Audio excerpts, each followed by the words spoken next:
Hello, friends. Welcome to today's episode of the Simple 7 Lifestyle Podcast. I'm your host, Dr. Jerry Duggar, and I'm super happy to have my co-host, the amazing Tammy Duggar, with us today. Well, hey everyone. It's been a while since I've been on the podcast with all of you, so I am super excited to be here. And we've got a special treat for you today, and I just couldn't miss out on it. So that's why I'm here. So, we've been in the trenches for 24, 25 years, working with people, sitting knee to knee with them, trying to help rebuild their health and help them find deeper, meaning to their life and deeper purpose. And, along that journey, try to help people see the root cause of problems. We created the Simple 7 kind of concept where we talk about the 7 really critical key habits that need to be in place every day of our life. And, we talk about 4 that are primarily physical, eating well and breathing well, moving well and sleeping well. But we also were very conscious from the start that mental health needed to be, you know, given ample time and energy. And so, the last 3 pillars are really kind of more in that mental health space. Right. Those are the think well pillar, loving well, and playing well.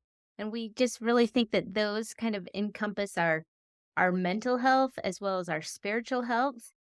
And we'll both admit that in our professional training, we have a heavier emphasis on those physical aspects of those pillars.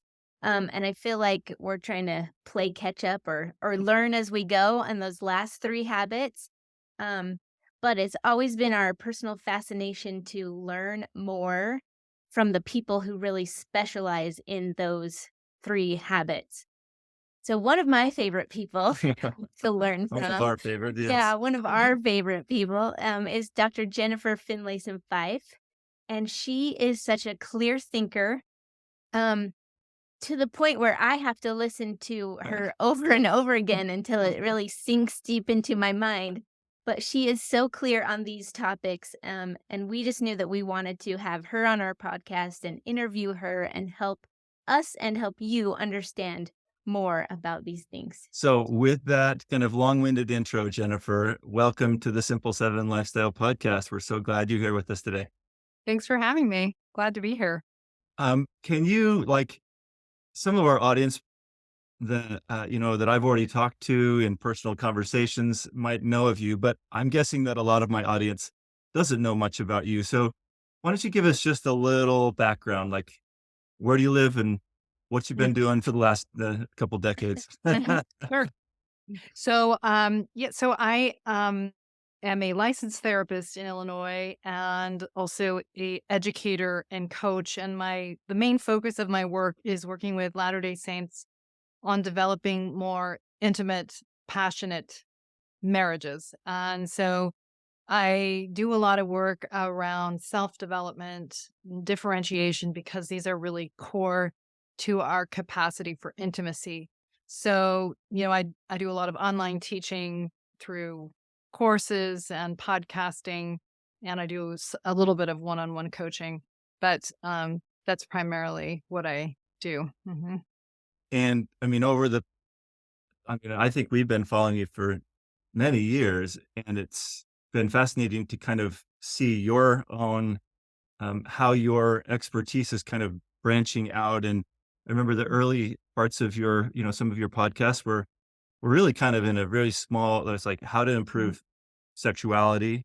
Yes. And what I Mm-hmm. love about you is you kind of think like me, like I always want to know what's going on below that. Like Mm-hmm. what's the deeper level? Like Yeah. superficial stuff is all over the place, but what's Yeah. going on a little bit deeper?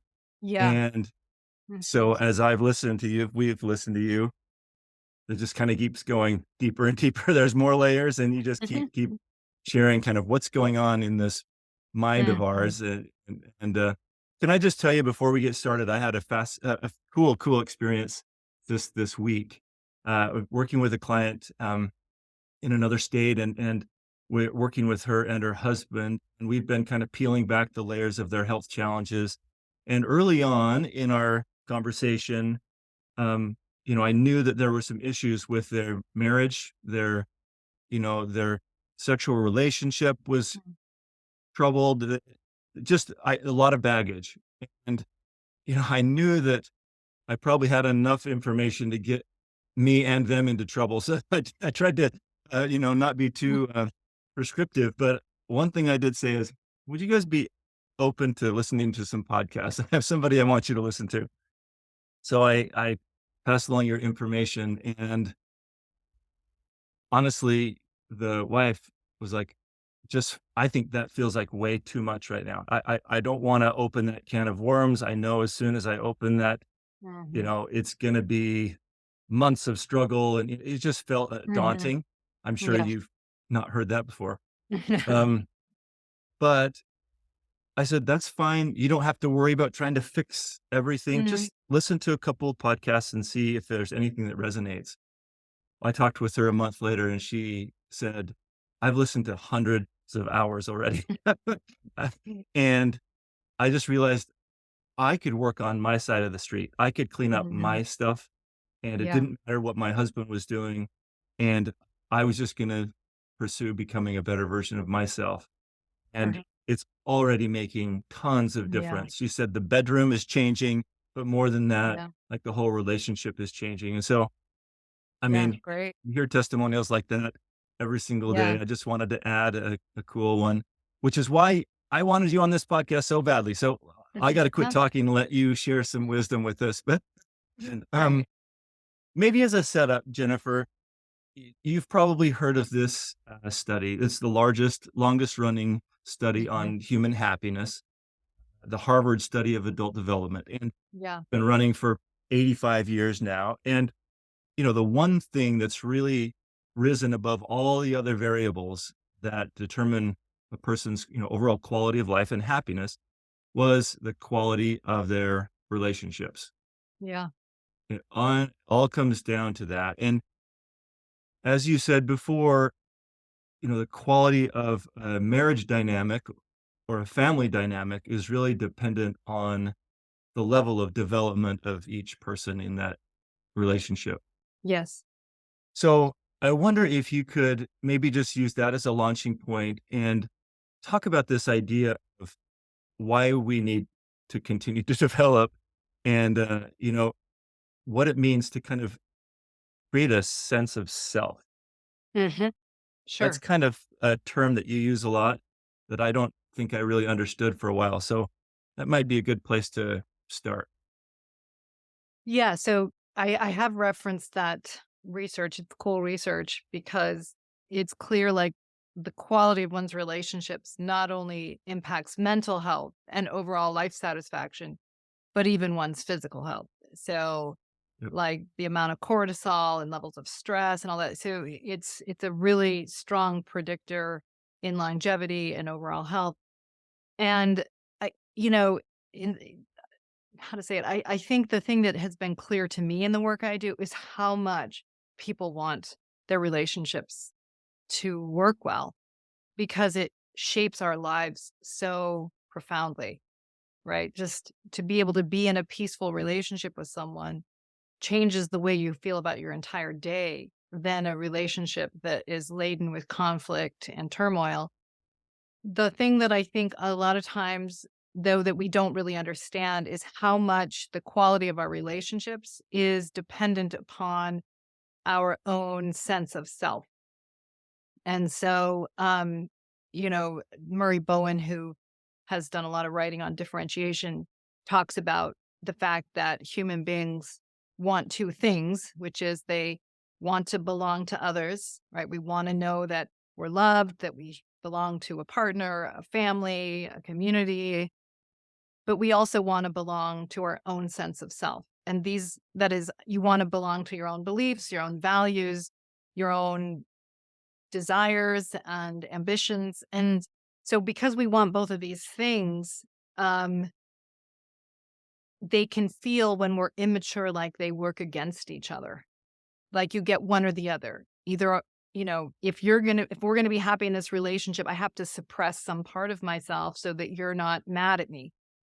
or I'm going to basically keep distance in my relationship so I can do the things that matter to me and not have everybody taking from me all the time. And that's not unusual for people to feel like I get one or the other, but that's more a function of immaturity. The happiest people and the people in this study surely have that sense that they are able to belong to a beloved other or to a family and still be true to themselves, that they've found a way to belong and not betray something fundamental. And that's a function of development.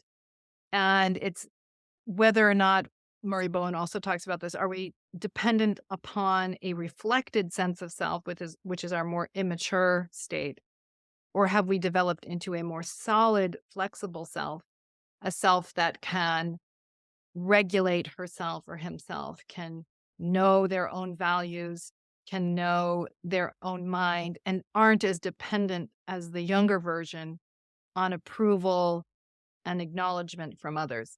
So obviously, I need to explain this more because someone listening might be like, I don't even know what she's talking about. Right. But it's But really there is good. I love it. but there's a developmental thing that makes you more capable of doing both things as you grow. So I love exploring, systems that appear to be in tension, and we have this idea that that's a problem, like, Mm. just kind of as you were saying, we got this pole, Yeah. and sometimes people think the way to integrate that is to somehow find the middle. Yes.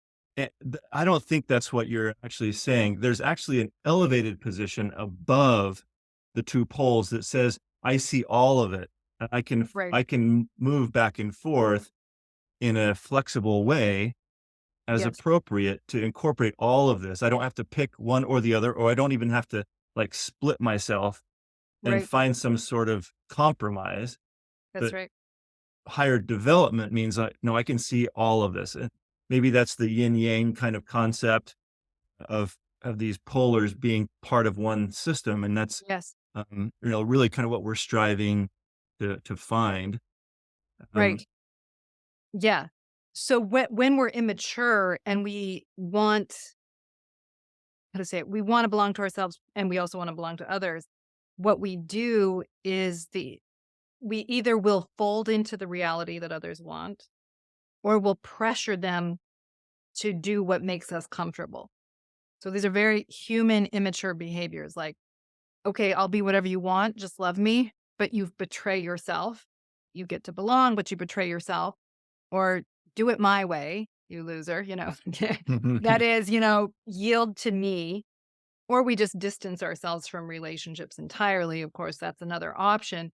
But that creates conflict because you either feel like you're disappearing or others feel like they have to disappear in order to be with you. But as you grow in your ability to hold on to your sense of self, you're not as dependent upon approval and you're more able to actually be clear about what you think, but you can also be flexible. So I think, Jerry, what you're speaking to, that it's not about compromise. Okay, today I get to prevail, tomorrow you get to prevail. we'll take turns. Yeah, we'll take turns at who has to submit, where I think the more mature position is collaboration. If you think about people that are collaborating on a project, they may be bringing different perspectives, different strengths, different abilities. And what defines the success is the ability to not make your ego the most important.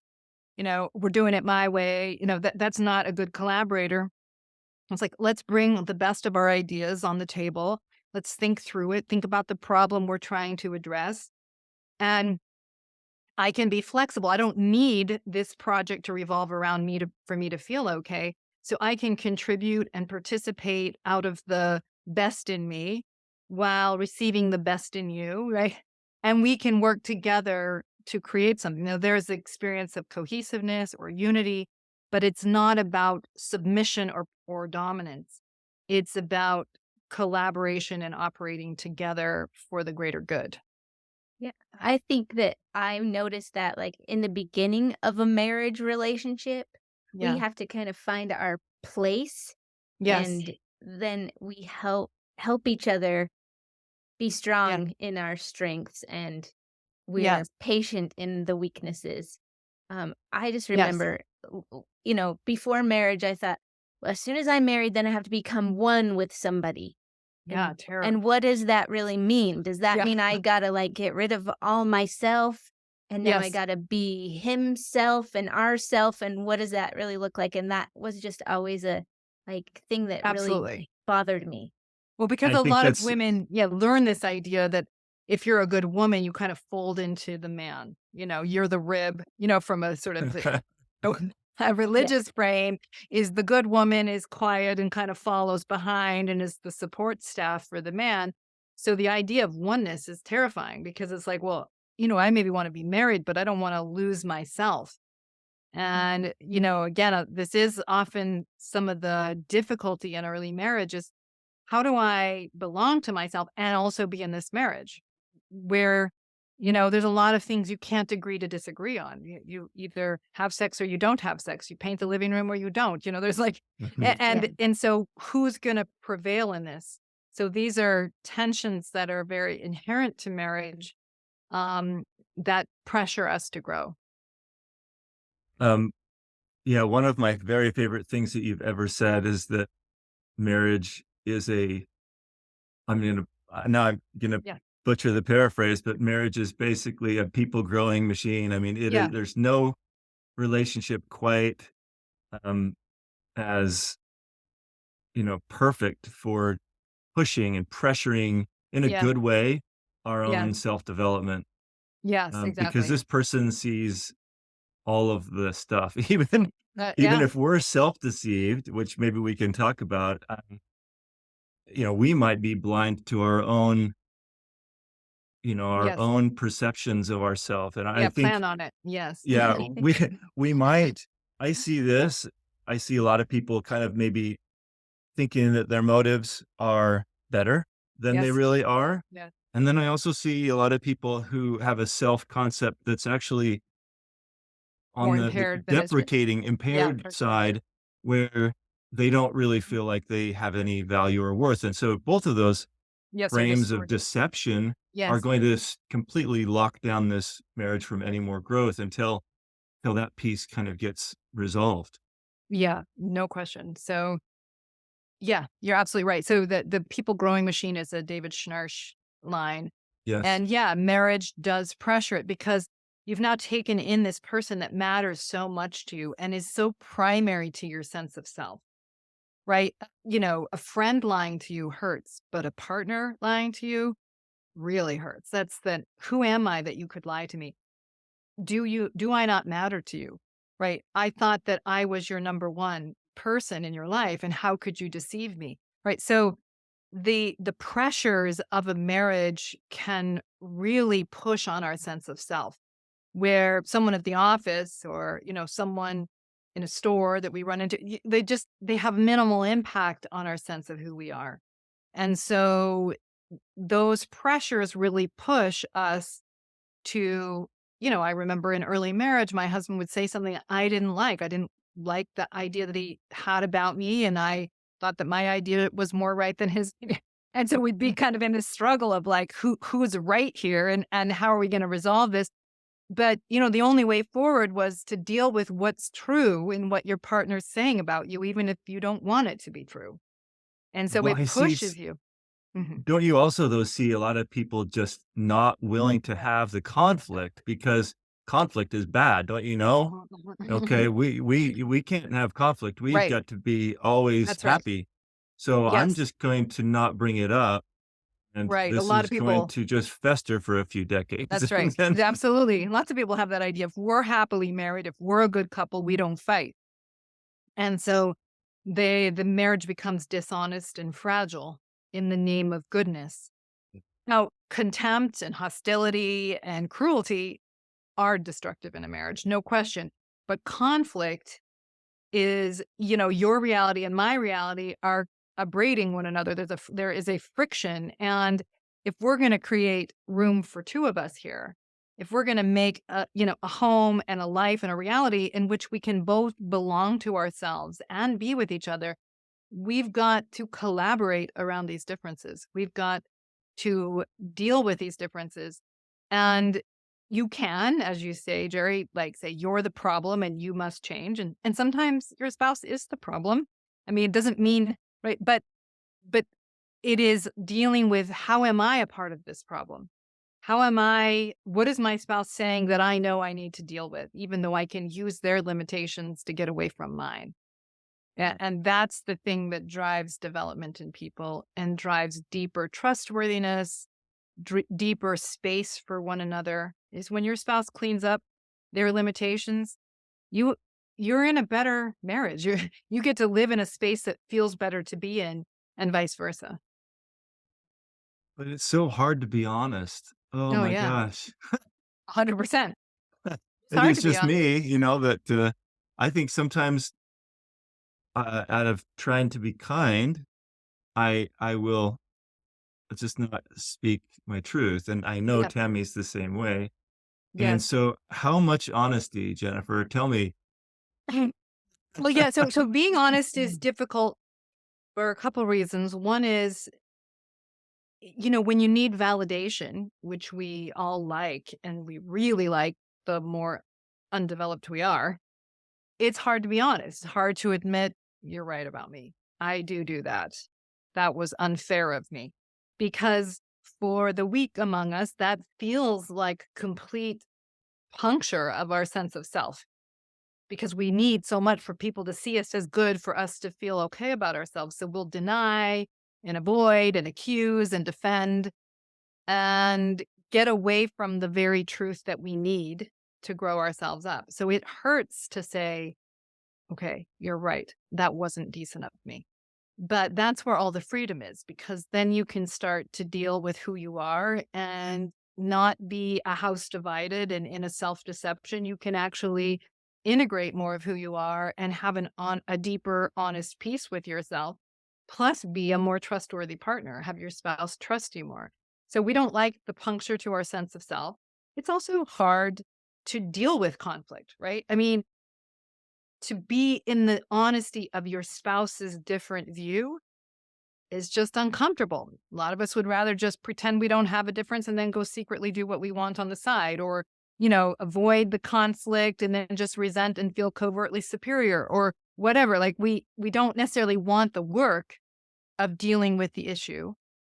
And then the third reason I think that these just come to mind immediately, but there's probably other reasons, is sometimes we don't like disappointing the other person. We don't like knowing that we aren't who they want us to be. And so even though it's honest, we want to avoid the disappointment in them, the exposure of how we're different, and so we just do fake peace and fake unity. But really, there's deeper divisions. They're just below the surface. Everything that you try to, mm, repress and suppress eventually just keeps coming back up, right? You can't Yes, push these ideas down forever. They're going truth to always gets you. manifest. It Yeah, always gets I always think of the visual of trying to hold down um, a beach ball, like under the right, water right, at the right, pool.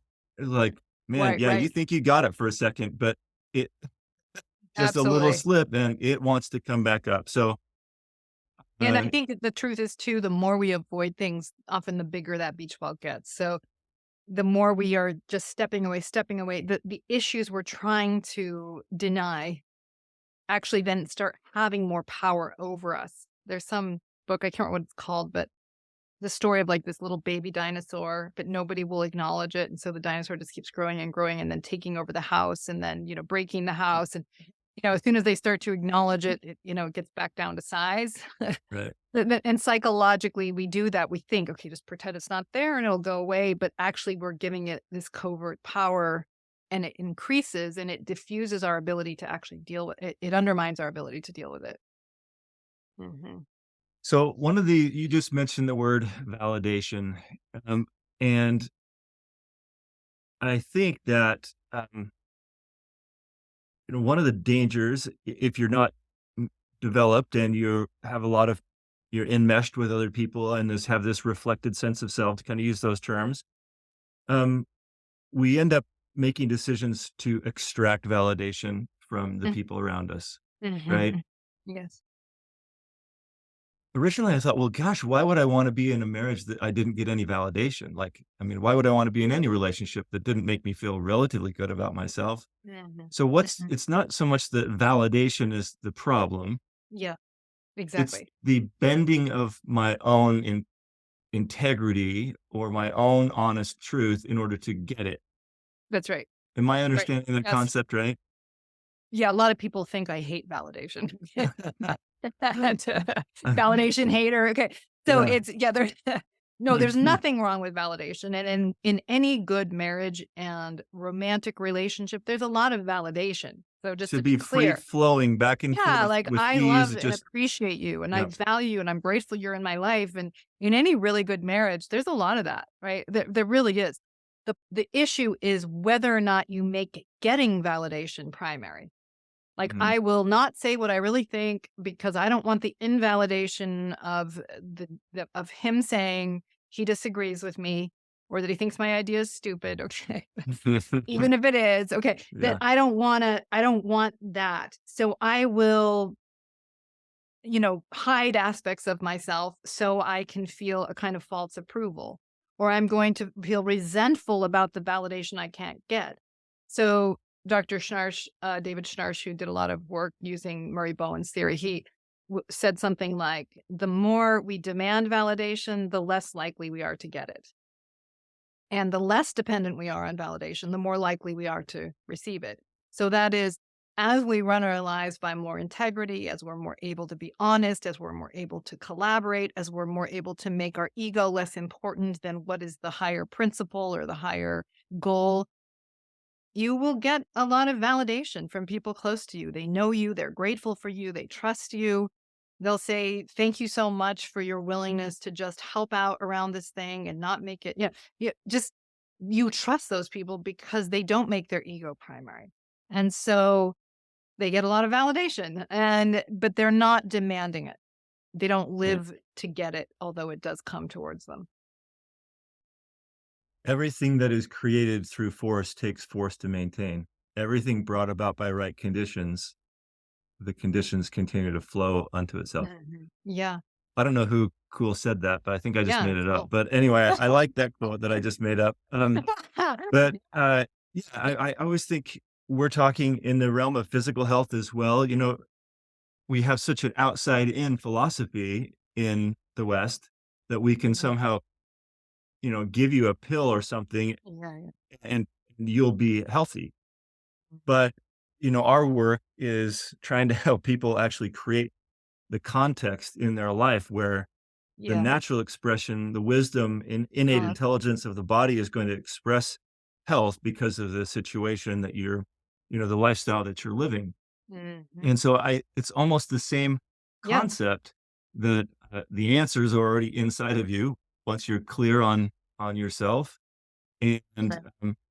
we create the right. We show up as our best. We're working and developing all the time, and so we show up in a relationship, and that environment now breeds growth That's right. of both of us, That's right. right? Yeah, it's kind of like living by true principles, and I do love that about health. I think that you're in the habits of being that create an ideal environment for health to be the reality. Of course, it doesn't mean that something can't go wrong and it Right. doesn't give you perfect control, but the more you align yourself with true principles, the more trustworthy you'll be, the more likely you are to love and be loved, so the more likely that you will live in a joyful way. And it doesn't preclude you from the suffering that's inherent to living and the limitation that's inherent to living, but it gives you the best chance of being able to create joy within that reality. And really back to the study we talked about at the beginning, you know, these it was just the number one predictor. Yeah, You know, right. These it's not people like are living in a bubble of joy and they happiness. all suffered Yes, the same challenges exactly. every human being That's does, right. but life was better That's right. when they were addressing kind of these core things. Yeah, because I feel like the more I know about myself and how I'll react in a situation, the Yeah. easier it is when something hard comes along Yeah. and I have to deal with the trauma or the whatever happens, and I know that I can do it because I've done it before and I Yeah. know how I'll react, and Right. it You it kind of have a doesn't. self-trust. It's Yes. like you can't control all the variables of other people or the things that just aren't in your control, but the deeper the self-trust, yeah, is I think what you're saying is that the Yes. more ability to kind of tolerate what you can't control because Mhm. you are working with what you can. Mhm. Yeah. Exactly. Yeah, and the healthier you show up to any one of those situations, the more, you have in your reserve, your tank, so to Right. speak, that's gonna help you to heal. So, tolerating anxiety, mm, and stress and pressure, some people just really kind of want to run away from everything that's difficult. Yes. But, um, we have to have a fair amount of resilience and ability to Yeah. face the challenge so that we can 100%. grow. Mhm. Let's before we wrap up here, thank you. This is so much fun to chat with you about this. We also talk about play energy, and honestly, when we kind of go through our 7 habits of health, sometimes we get to the last one and it says play well, and people are like, "What? What is that even doing in there?" But I find that we have to have, and you might call it, creative energy or Mhm. recreation or, Mhm. whatever, but we have to have an element of this in our lives Mhm. in order to be balanced and happy. And Mhm. I hear you talk about this even inside of the marriage dynamic. You use a term called eros energy, which Yeah. is kind of the same idea, though. It's the drive, the motivation Yeah. of life that makes you kind of come Yes. alive. Yes. And it's tied a lot to freedom Yes. and Yes. openness. So Yes. maybe And kind of see belonging if to you can ourselves. gr- Mhm. tie all those sort of things together in some Sure. beautiful way, I'll Jennifer. try. Let see. That's a big project. Okay, let me see if I mean, yeah, so I do think play and sexual joy is very connected to this ability to have eros energy, this aliveness energy. It's the energy you feel when you dance or when when you do some physical feat that is challenging, but you feel so good at the end. When you are laughing together, when you're doing something recreational that kind of fills you with life. There's like surviving and then there's thriving. And so it's very much connected to thriving. And when we're thriving or when we're in that eros energy, there's a sense of transcendence that's in it. You kind of transcend the self. You kind of are, in a kind of intimate, joyful connection with others.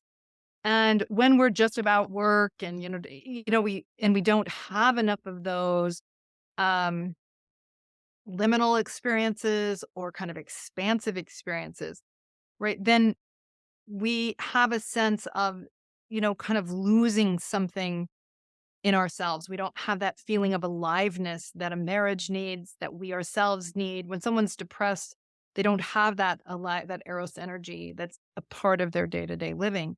And it's a very painful way to be.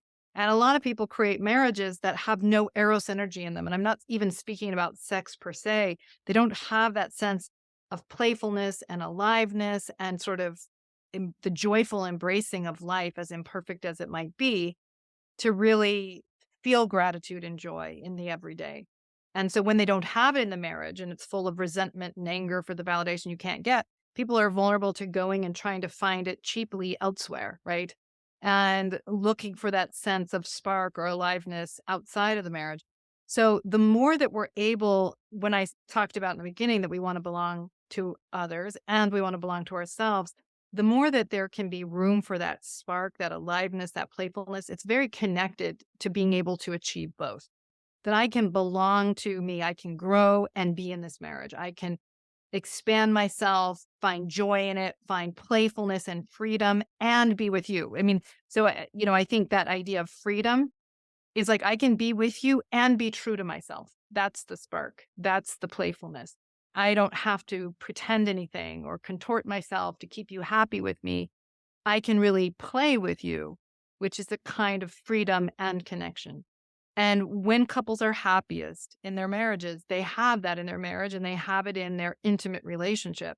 And that has less to do with frequency or position of the body or anything. It's a kind of energy that's in the marriage and in the sexual connection and is very, very much connected to joy and thriving. Mhm. Yeah, I mean, you nailed it. I think some people are looking for cheap sources of variety and novelty and what have you, but when it's once again, when it's just a byproduct of what's happening as the two people are kind of coming together and having enough space, um, that energy, I always think about, um, kind of this dance Mhm. where you kind of come together, you connect, you go your separate ways, you Mhm. go challenge it, Yeah. solve problems in the world, and then Yep. you come back together, and That's there's right. this kind of this, and Yes. I'm not trying to be graphic here, in and out, but this Yeah. is like what sex is all about. It's like the Yeah. coming together and the going away, Yeah. and that happens on the micro and it happens kind of in the macro, That's right. and that And that's what is happens even with an energy infant and a creation. mother. An infant Yes, and a mother, yeah. Mhm. there's all these research that John Bowlby did on attachment and so on. But they also did research on the fact that the babies would, if the mother was looking adoringly, after a while, the baby would be start to pull away. And the in tune mother would also give the baby their space. They would turn away and give the. So that's that same thing. We want connection with each other, but we want to belong to ourselves. And so, how do we create that dance and manage that tension well? Some people are like, their spouse belonging to themselves feels like an abandonment and a Mhm. panic, right? And so they can be obsessive and controlling. So there's yes, how do couples learn how to self-regulate enough to be in that dance in a way that allows two to thrive? The the famous, philosopher Khalil Gibran, I don't know if you've read Mhm. any of his, I have, essays, yeah. Uh-huh. but one of my I was given this by given the book called The Prophet, Yes. by a friend of mine really early on in our marriage, and there's an amazing essay called Yeah. On Marriage, Yeah. and he talks Yeah. specifically about this space, Yeah. and he talks there's 2 great kind of, metaphors that he uses. One is, um the columns of a building, Yeah. you That's know, right. that Yeah. hold up the structure of the building. If you put the columns too close to one another, it Yeah. actually weakens the structure. There Yeah. needs to be space in between.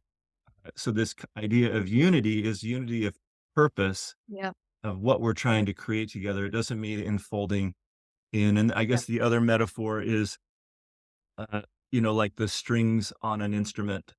Yeah. If there's no space in between, that's really They can't where that resonate. you can't Hmm. resonate.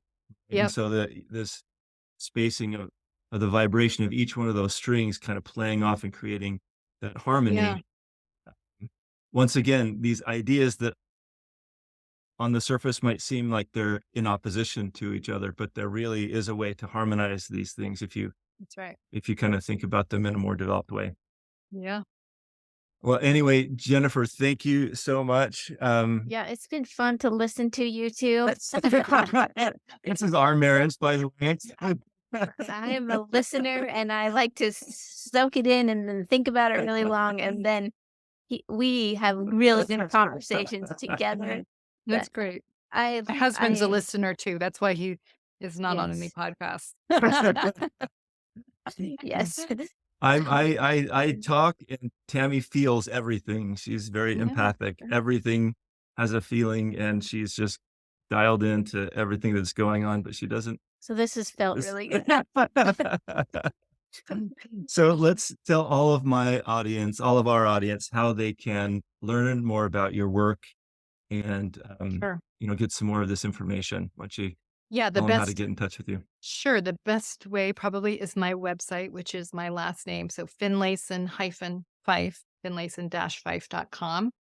And on there are the online courses that I teach. And I also have a podcast called Room for Two, where I'm working with real couples. I mean, their voices are distorted and they are anonymous, but I'm working with them on real relationship challenges that are around this tension of how do I belong to myself and belong to you? How is that impacting our marriage? How is it impacting our sexual relationship?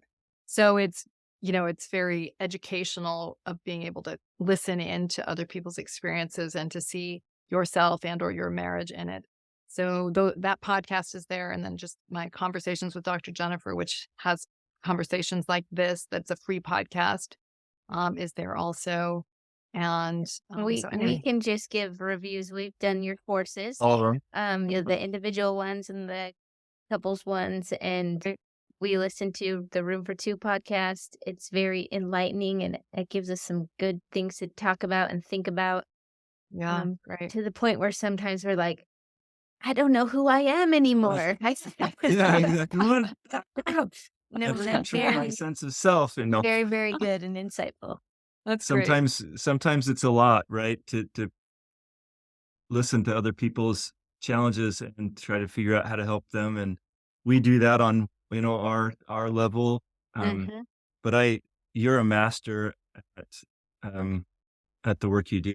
It's amazing to listen to you work with people. Mm, So I think that's just money well spent. If mhm, everybody, um, that's listening goes to your website, you got hundreds of hours of amazing interviews, but the real magic happens when you get the courses and you start, really working through and doing the hard work to create an environment in your relationships, your Mhm. relationship with the parts of yourself, your Mhm. relationship with your spouse if you're married, but the family members. I mean, it's all about, your connection to everybody else, but that comes out of yourself. So, Yeah.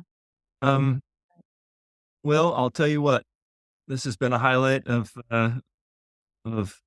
our podcasting career.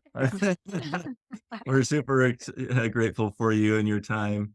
And, pleasure. you know, the secret joke is on your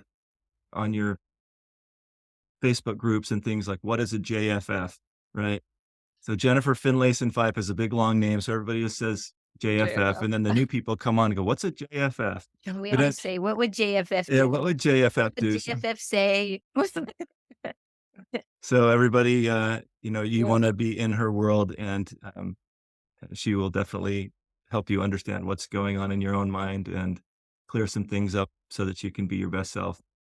So thanks again, Jennifer. I look Thank forward you. to next time we get to run into each other somewhere Yeah. soon. Great. Good. Thanks so much. And it's really nice to be with both of you. Excellent. All right, All right. everybody. Until next time, go out there and do something good in the world today.